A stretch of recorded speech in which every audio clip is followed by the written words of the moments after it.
नमस्कार माझ्या बांधकाम कामगार मित्रांनो, स्वागत करतो तुमचं परत एकदा नवीन व्हिडिओमध्ये। तर मित्रांनो, आजच्या या व्हिडिओमध्ये आपण बघणार आहोत 11वी साठी किती शिष्यवृत्ती मिळते आणि त्याचे डॉक्युमेंट कोणकोणते। तर मित्रांनो, तुम्ही 10वी पास झालात आणि तुम्हाला 10वीला 50% पुढे मार्क पडले तर त्याचे तुम्हाला 10,000 रुपये मिळतात। प्लस तुम्ही 11वीला ॲडमिशन घेतलं तर त्याचे देखील तुम्हाला 10,000 रुपये शिष्यवृत्ती मिळत असते। तर त्याला लागणारे डॉक्युमेंट कोणकोणते आहे?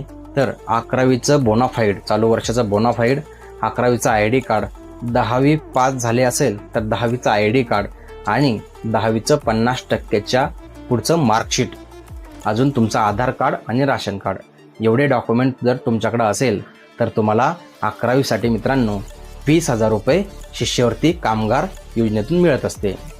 चॅनलवर नवीन असाल चॅनलला सबस्क्राईब आणि फॉलो करायला मात्र विसरू नका। धन्यवाद।